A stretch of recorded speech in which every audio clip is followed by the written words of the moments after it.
你开什么玩笑？我娘都死了8年了，再说她怎么可能会害自己的亲儿子？卤蛋简直不敢相信自己的耳朵。前太子妃常氏，太子朱标的正妻，更是大名鼎鼎的明代第一猛将常遇春的亲闺女，生朱允通时难产而亡，怎么可能指使别人杀死自己现存于世的唯一的孩子？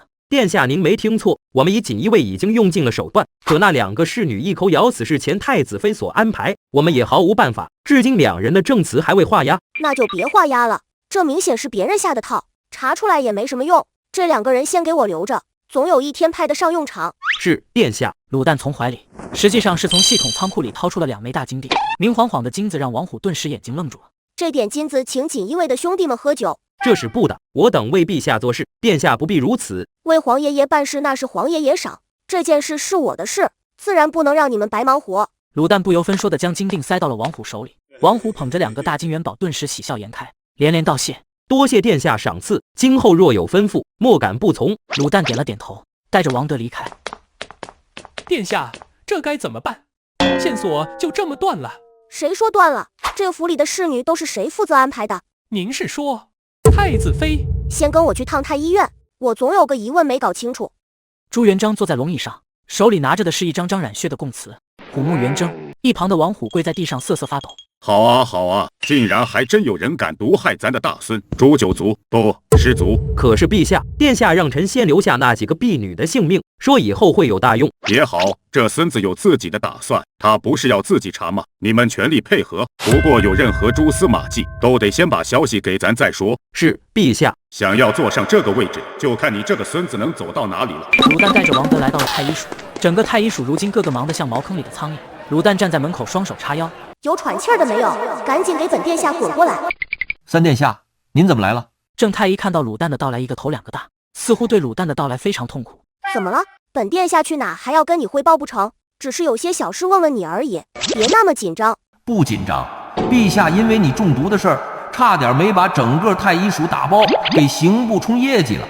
您是走哪就没好事啊？殿下，你有什么想问的，赶紧问吧。卤蛋看了眼周围的其他的太医一眼，摆了2下小手示意郑太医蹲下，小心翼翼地凑到了郑太医耳边。你知不知道咱中的是什么毒？郑太医有些犹豫。卤蛋见状拍了拍郑太医的肩膀。你但说无妨，这可是皇爷爷要求的，你要是敢隐瞒，咱就告诉皇爷爷，把你吊在城门楼子上滋滋放血。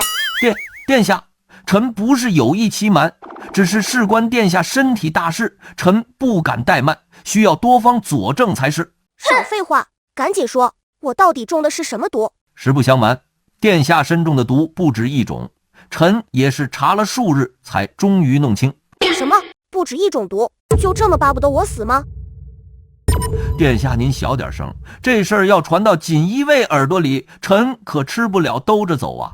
哦，你继续说，到底是哪几种毒？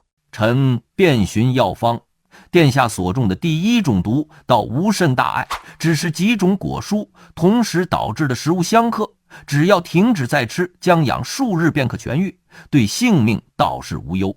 莫非就是那几个婢女给我下的毒？这种毒多久会起效？非经年累月不可，而且大多刚刚起效便有反应，极易被发现。臣估计可能是殿下平日饮食习惯不好所致。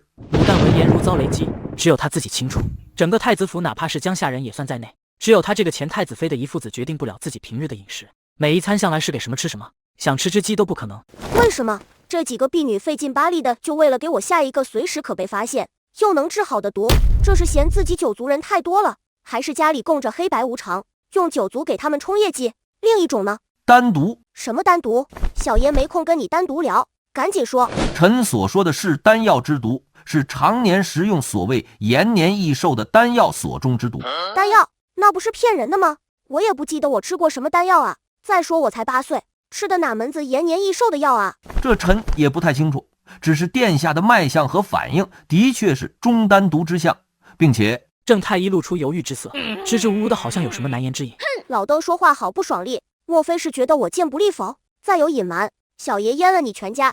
殿下手下留情，臣是发现殿下如今依然中着这丹药之毒，只是不知何故，还得殿下自己注意啊。什么？这怎么可能？卤蛋完全不敢相信自己的耳朵，连忙质问系统。系统，快给我看看我的身体状况。一位宿主调出面板。卤蛋看着面板上轻微中毒4个大字，只觉得头眼昏花，一股寒气从脚底直冲大脑。回想曾经的点点滴滴，卤蛋更是发现根本不知道从何处中的毒。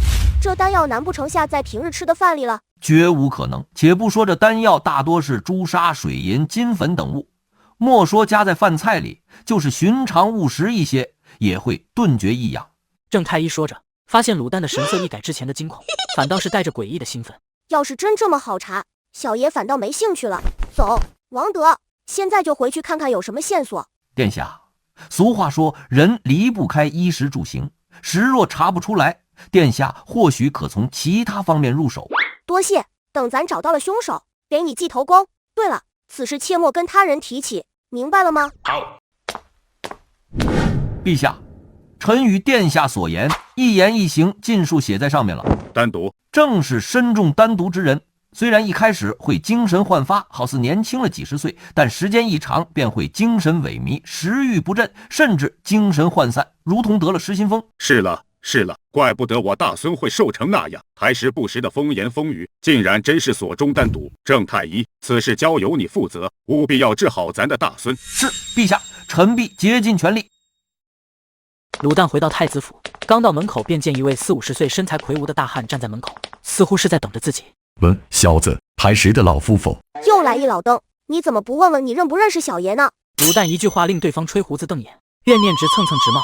恭喜宿主获得蓝玉怨念值99。蓝玉，怎么跟你舅老爷说话呢？老子这才多久没回来，你个孙子怎的被那个律师教了一点教养都没有？舅老爷，你是我舅老爷。这孩子难道傻了不成？蓝玉来到卤蛋面前，蹲下身子抱着卤蛋仔细查看，怎么也看不出什么问题。挺壮实的了，你小子莫不是寻老夫开心？卤蛋神秘一笑，招了招手。蓝玉不明所以的凑上前去，却被卤蛋瞬间揪掉了一撮胡子。好你个臭小子，竟敢拔老虎须子！小爷连我皇爷爷的胡子都敢拔，你多鸡毛啊！蓝玉闻言一愣，不怒反笑。好小子，原来上尉的胡子你都敢拔啊！不愧是太子和常家丫头的儿子，老子的好孙子啦！这人有毛病吧？拔了他胡子，他不给怨念值就算了，还高兴起来了。卤蛋顿时兴致缺缺，对这种没法薅羊毛的人，他提不起一点兴趣。让开让开，小爷还有事要做呢，没空在这安慰孤寡老人。言罢，卤蛋自顾自地带着王德绕过蓝玉，走入了太子府。我孤寡老人，蓝玉进京竟然不先来见咱，反倒跑到太子府来了，可是让咱一顿好找啊！来人的声音让蓝玉浑身一颤，连忙跪在地上。只见朱元璋带着王虎来到门前，神色平静的可怕。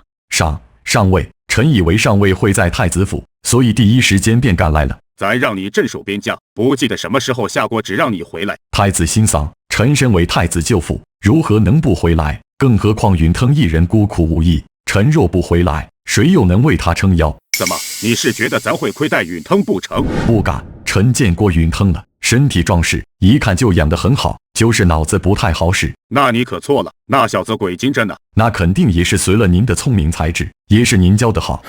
咱做的还是不够啊。罢了，你跟咱一起去找那个臭小子吧。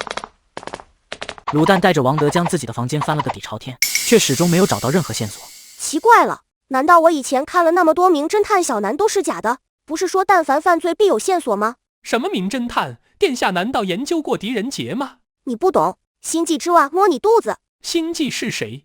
为啥要摸我肚子？不行，什么都找不到，说明哪里都有危险，这地方不能待了。卤蛋心里正在盘算着该去哪之时，朱元璋带着蓝玉和王虎走了进来。黄爷爷，您怎么来了？咱来找你是说正事的。我也有个正事，黄爷爷，你不如给我送出府吧，我如今也不小了，不行直接去封地，这辈子当个闲散王爷也挺好。朱元璋闻言怒视了卤蛋一眼，卤蛋吓得脖子一缩，不给就不给，小气。咱来是要告诉你，给你下毒的那几个婢女死了。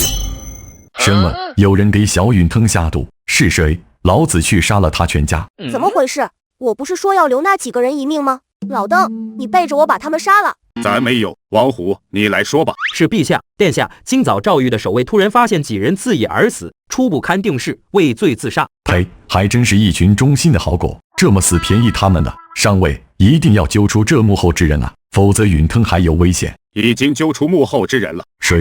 上尉告知臣，上尉若是不方便动手，就让臣来，臣有9种办法目死他们。9种。前太子妃常氏。坑！蓝玉顿时想被捏住了脖子的鸭子，涨红着脸说不出话。怎么不说话了？上尉，你开玩笑吧？你什么时候见咱开过玩笑？这怎么可能？太子妃的婢女怎么会毒害太子妃留在这世上唯一的孩子？难不成他们都被收买了？你觉得他们若是被收买，能逃得过咱的锦衣卫？蓝玉顿时闭了嘴。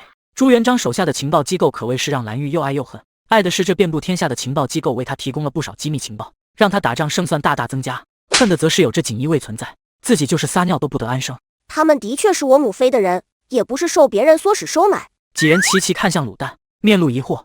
你这孙子，难道真相信你娘会下毒害你？我亲娘不会，但后妈就说不准了。那白雪公主的事迹可是名扬海内外。哪家公主这么小就有相好的了？不愧是咱的种。咱跟你说了，吕氏虽然不是你生母，但好歹也是大家闺秀出身，知书达理，对你就算不算上心，可绝不可能有害你之意。鲁旦冷哼一声，歪过头不再搭理朱元璋。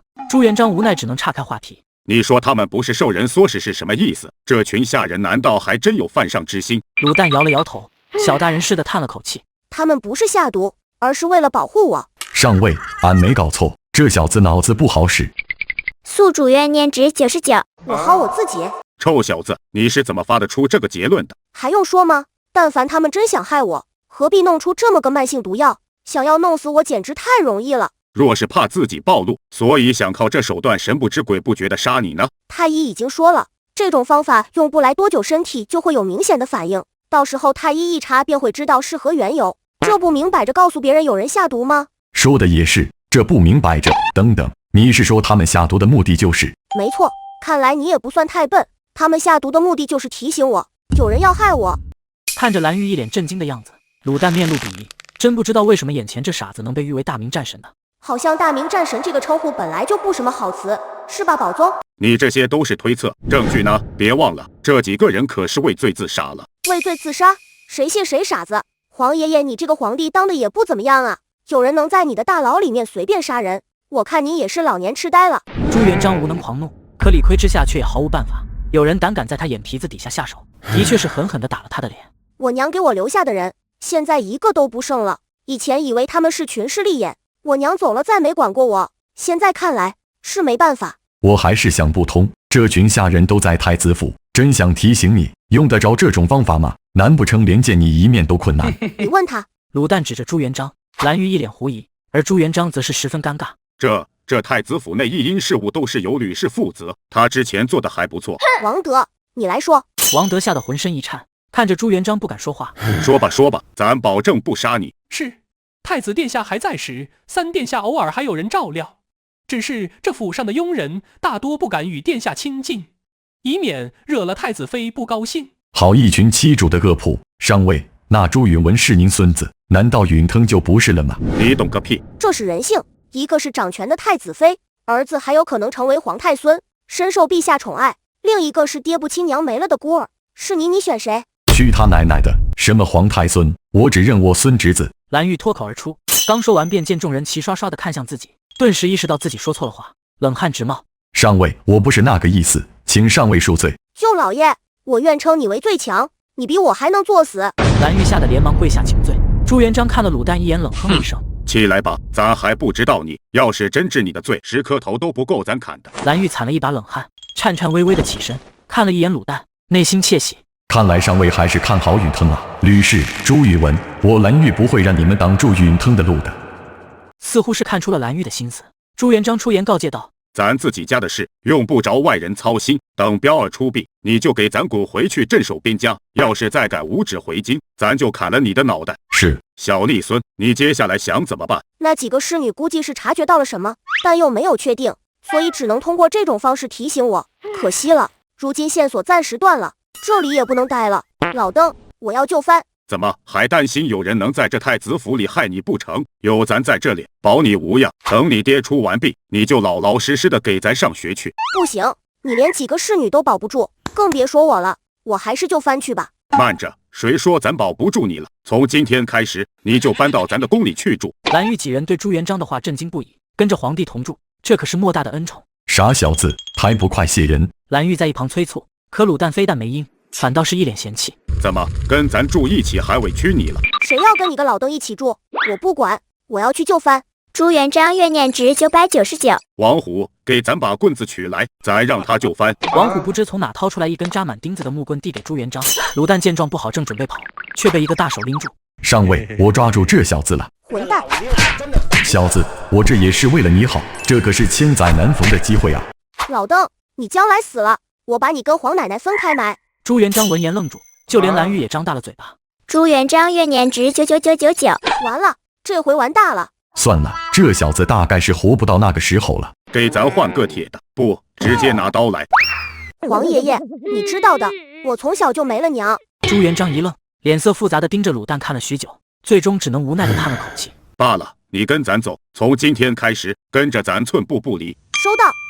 深夜，朱元璋躺在郭惠妃的腿上，安逸的享受着对方的按摩。陛下，听说你让允腾那孩子住进皇宫里了？是啊，那个小逆孙恶劣得很，咱不得不亲自教育。我倒觉得允腾那孩子好得很，他这个年纪真是讨狗嫌的时候，有他在，咱这皇宫里多了不少人情味儿。人情味要不了几天，我看这皇宫都得让他拆了。我倒见那孩子灵动着呢，将来准有出息。往后让贵儿跟他学学，将来我也安心了。跟他学怎么气咱？怎么你觉得那小逆孙也适合当皇太孙？郭惠妃身子一顿，惊慌起身跪在床边。咱可早就说过，后宫不得干政。臣妾不敢，奴婢只是为了儿子的未来考虑。我家贵儿什么德性，臣妾知道。放心，咱会给这些小子们安排好的。谢陛下。不过死罪可免，活罪难逃，咱今天可得好好罚你。黄爷爷，黄爷爷，你在家吗？我要进来了哦。这孙子，他进来我得出去了。逆孙，大晚上的不睡觉，你想干什么？朱元璋怨念值999，郭惠妃怨念值99。老邓，小爷能放弃这薅羊毛的机会？黄爷爷，不是你说的吗？要我寸步不离的跟着你，君无戏言啊！快开门，我要进来了。陛下，看来这臭小子这2天不会放过你了。罢了罢了，咱就不兴致不了那小子，等着咱啊！陛下放心，臣妾给陛下留着。朱元璋提着黄腰带走出了门，看着卤蛋抬起手将在原地气不打一处来。爷爷，你还真出来了啊！卤蛋撒腿就跑。可惜朱元璋虽然已经年过耳顺，但是好歹是马上打天下的开国皇帝，一伸手便将卤蛋拎了起来。是谁抓住了我命运的后颈？小子，不是要和咱寸步不离吗？走，今天咱们爷俩谁都别想活。深夜，太子妃吕氏在房内一改往日大家闺秀端庄稳重的形象，将桌上的名贵瓷器玉碟砸了个稀碎。太子妃您别生气，那小孽种只是暂时住在宫里，陛下说他顽劣是要教训他的。你们懂什么？简在地心，皇帝留在身边亲自教养，这是何等的殊荣。那小子前些日还要跟允文论嫡庶之争，他能安什么好心？您是说那个小孽种是想跟殿下争夺太孙之位？这小孽种不知道什么时候开窍了，本宫谋划了这么久，绝不能让这个小孽种挡了允文的路。说着，吕氏似乎想到了什么，掏出纸笔书写了一通，将此书信交由我大哥，他知道该怎么办，不过让他记住，别做得太明显。是，太子妃殿下。朱元璋因为卤蛋的故意捣乱，导致自己没法跟妃子们谈论佛法，只能深夜回到宫位上加班批奏折。一群废物，只会跟咱说没钱，没钱难道就不赈灾了吗？朱元璋转眼一看，一旁的卤蛋睡得正香，大鼻涕泡都冒了出来。这个臭小子把人折腾得睡不着觉，自己倒是睡得香。实际上，卤蛋早就已经在脑子里跟系统打得火热。系统，给咱抽奖！我要梭哈！今天小爷要狠狠地抽查你的库存。恭喜宿主获得滑膛枪制作图纸、太阳能充电宝、智能手机1部、卫生巾300箱、黑丝白丝各5000套。不错不错，这次的奖励深得朕心。这臭小子难道做梦当皇帝了？朱元璋坏笑了2声，偷摸地凑到卤蛋身前，凑到他的耳边突然大喊：“逆孙，咱在这里批奏章，你倒好，睡的是瓷实。谁能跟您比啊？天生的牛马。什么意思？我是夸您呢，说您和牛一样勤劳，像马一样矫健。吃的是奶，挤出来的是草，是吗？你人还怪好的嘞，说说吧，你刚刚做了什么梦？做梦？没有啊。那咱怎么听你在那说深得朕心？怎么想当皇帝？皇帝狗都不当，我就算当也当个昏君。要都像您这样，起得比鸡早，睡得比狗晚，活得还不如牛马呢。好你个逆孙，你还想当昏君？让你当了皇帝，这天下人岂不遭了殃了？那可不，所以您老就可怜可怜我，让我回封地，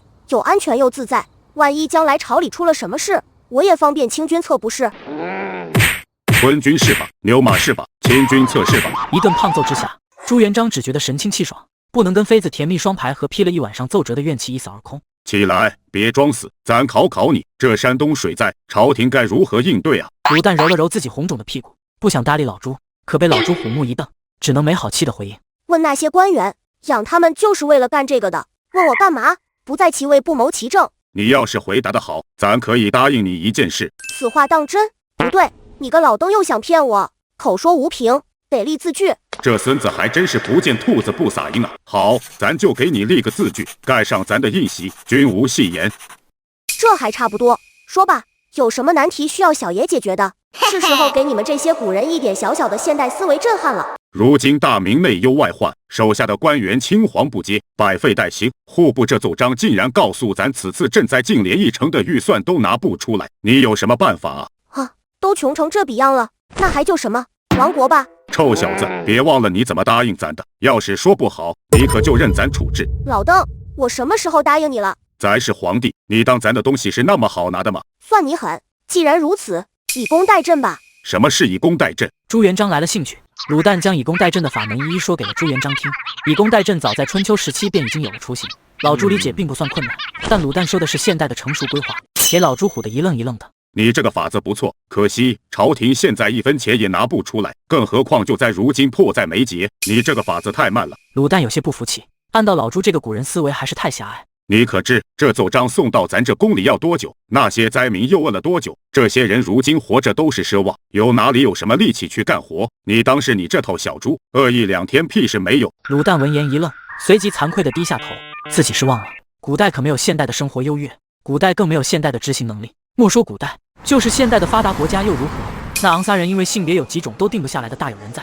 那黄爷爷，你有什么办法？朱元璋对于这声称呼十分受用，这也似乎是第一次鲁旦真心实意地喊自己黄爷爷。你没有过苦日子，自然不清楚。这一到灾荒年月，那些个贪官地主老财一个个就都冒出来了。您是说有人哄抬粮价，发国难财？那些奸商也就这么点本事，知道朝廷要从江这一带收粮食赈灾，便一个个早早的开始囤粮，咱大明百姓受灾，倒成了他们发财的机会了。朝廷难道没有立法禁止灾情期间恶意哄抬物价吗？这种事屡禁不止，咱总不可能把天下的商人全都杀了。你当我不知道洪武4大案是吗？您老人家杀人什么时候含糊过？看样子您老人家是早有准备啊！你是想逼那群商人出钱出粮帮朝廷赈灾？不错，只可惜咱还没想到什么好办法，让他们老老实实的掏钱。这群商人要他们的钱比杀了他们还难受。黄爷爷，你可听说过杀人诛心之策？杀人还要诛心？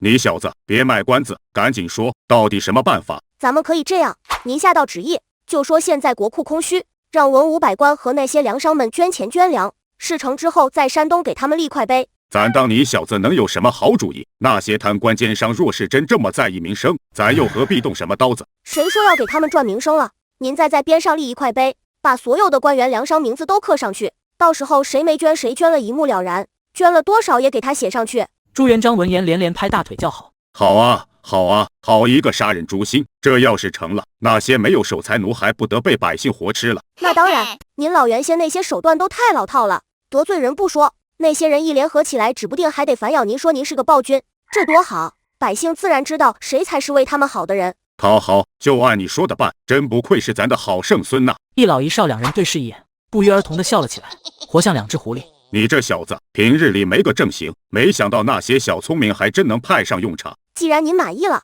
那答应我的事。鲁旦搓着手指，已经开始思考一会儿怎么让老朱来一场大放血了。放心，君无戏言。那好，我要。鲁旦刚想将自己准备好的说辞一股脑的道出来，刚说出口便被朱元璋打断。咱同意了，明天你就跟着你的叔叔兄弟们去大本堂读书。鲁旦眨巴眼，面露疑惑。上什么学？什么上学？我什么时候说过想要上学了？刚刚。老邓，你又坑我，说好的君无戏言呢？咱没有食言，咱是说过答应你一件事，但没说非得你自己提。你清高，你了不起，上学是不可能上学的，这辈子都不可能上学的，你就死了这条心吧。言罢，鲁旦彻底躺平，一副死猪不怕开水烫的样子。逆孙，明天就给我滚去大本堂！要是让咱知道你不好好上学，咱就让你掉水里都沉不下去。什么意思？一个又大又肿的屁股，到哪你也沉不下去。鲁旦倒吸一口冷气，按到老朱心狠手毒。老邓，小爷这次认栽了，你等着，不给你搅个天翻地覆，小爷跟你的姓。